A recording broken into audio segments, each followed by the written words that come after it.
Hello viewers, welcome once again to another educative episode of African Confessions HD right here on Extraordinary Africa. My name is Solution Uncle. If you're still new in this show, we publish lifetime confessions. Usually, we publish anonymously for their own safety reasons. Listener, you have a challenge. Share your story to our WhatsApp number +263 775 597 775. Listener, without wasting much of your time, let's go straight into our confession for today. Good morning, Solution Uncle. I hope you post this one for me. I have been struggling after stealing this bag. It has been years and years. It has been releasing money, millions and millions of money. If it was not these commercial sex workers and fake friends, they've been there with me, spending my money. Now I have a problem. They are distancing themselves from me. Here's my full background. I grew up in Polokwane. I was staying with my mother. My mother didn't told me about my father's whereabouts. I could ask her several times, but you could see on her facial expression that this person is struggling and failing to tell me the actual truth happened. But there was a closest friend of my mother. That woman grew up staying in the same village with my mother's family. That person told me everything which happened and begged me not to tell my mother. That she informed me. It is said in their days, my mother was from a family which practices so much African traditional practices that like they were sangomas, and a lot has been done in that family. My mother was a traditional healer's daughter, and they helped their father in doing some of the rituals, people in wealth rituals, and it is said that the Sangoma used to sleep with his daughters. After sleeping with his daughters, they will have children. The children would be taken and used and changed to be goblins. The goblins which were later being sold to people who wanted rituals like boosting money, boosting luck, and so many things from the dark world. And that woman told me, not because she heard it from my mother, that, but it was news circulating in the village when they were still growing up. So my mother later on betrayed this shrine and left father's home. Like other daughters, they remained there, sleeping with their father, doing their business. A lot of women were involved in those rituals of creating those goblins which were being sold to people who want to be rich, wealthy. And it is said that my mother later on realized that it was bad they were doing, and she moved to Polokwane. That woman didn't like to disclose the actual village where they came from, where my mother came from, and died without telling me where she came from. Even my mother died without telling me where she came from, who was my father, and that has been my background. I faced a lot of misfortunes because of that. I wrote my exams, my matrix, the results didn't come. Everything I wanted in my life was complicated, was very complicated to be successful in my life. And just because of that, I ended up doing anything which comes in front of me. I end up doing it because I have already gave up on myself. I have already concluded that I am a failure who was born a failure. I will remain a failure. So this pushed me to behave any way without thinking the consequences I will be facing tomorrow. I was a person who was saying I have already faced the consequences. So how and why could I trouble myself? So I ended up doing anything. So I grew up staying with my mother after she ran away from the village. I knew my mother is a hardworking female. She could go to pieceworks, returning at nights. She did everything for me, even though she didn't disclose about who was my father. Where is my paternal relatives? I understand it because my mother take care of me always. She did a lot for me, and I really appreciate that. Just like other kids, I was going to school, I was having clothes. If there is fashion trending, I beg to my mother to buy me. If it's trousers trending, she would do that. If there are sneakers trending, she would buy some for me. My mother was a very hardworking, die-hard hustler, hustled, and I am not to conclude that she was cruel because by the time That lady told me that your mother is from people who do rituals. They've been not in good books. At that point, my mother was given money by that woman and she was failing to pay back.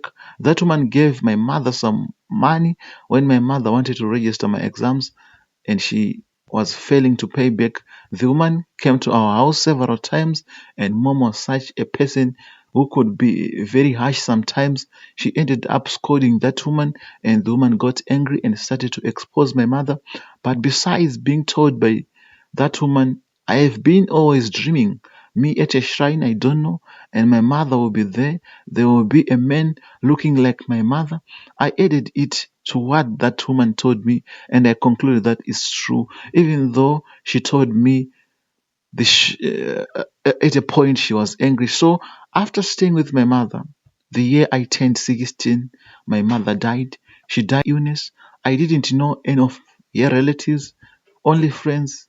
Her friends and my friends, local people gathered to mourn her. And it's very hard, very emotional when I think of all the events, just because there were no relatives. It was only me, and the boy didn't have a night spending at that house. She was buried the same day because there was no people to cover funeral expenses after she died. I was left with no evidence of where we came from. By the time she died, she paid rentals for 5 months to come. So I have been staying at the house she was renting for me. And thanks to that landlady, the landlady, after those 5 months ended, she said she wasn't going to let me go. Instead, she was to look after me. The landlady took me. We stayed together. I finished my school, but I failed. As a person who is being sponsored by someone, not your family member, it is easy for that person to give up on you. And I believe if my mother was still alive, I was going to have a second chance. I was going to have to write again. We stayed. After I finished school, it was good. I was not misbehaving. I was doing whatever the landlady told me to do, working in the garden, doing house chores, everything she wanted me to do. I did it. But with time, she became older. One of her children took her, and the child was staying overseas. And we heard that she died in the on her way to that country. That's when her husband adopted child came and chased me away out of the premises. That's when I began to be a street kid, staying in the streets of Durban, eating from bins, begging, stealing, meet bad people.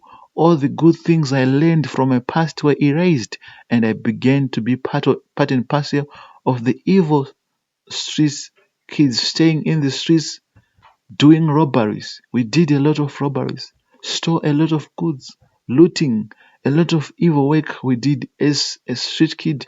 And I still remember one day I used to go outside the road just to look for people who were passing by.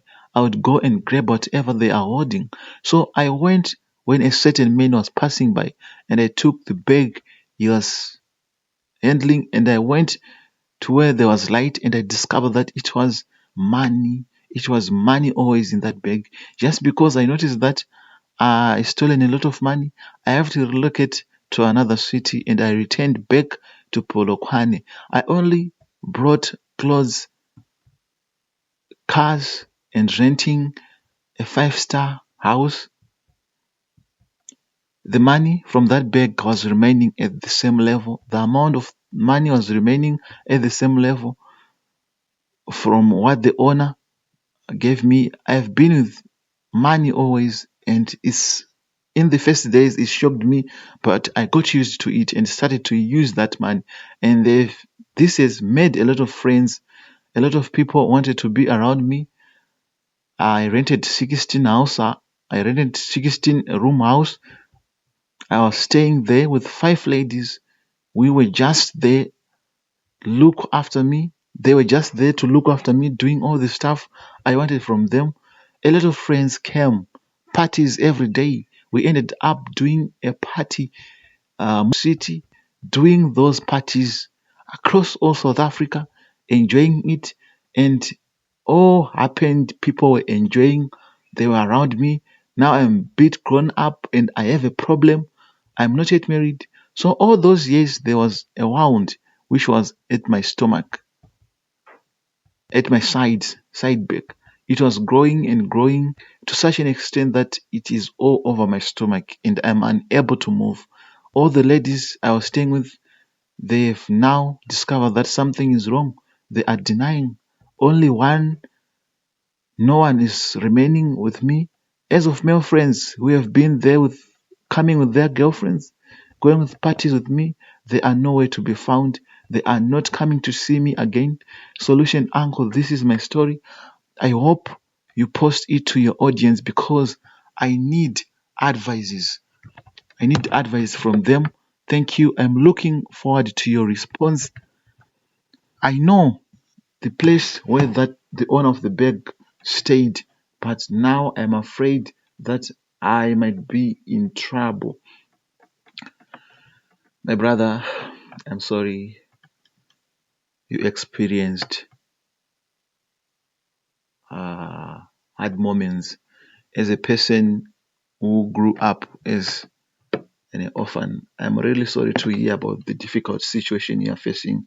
While I can't offer a solution to supernatural aspects, I can suggest steps to address the practical and emotional components of your problem.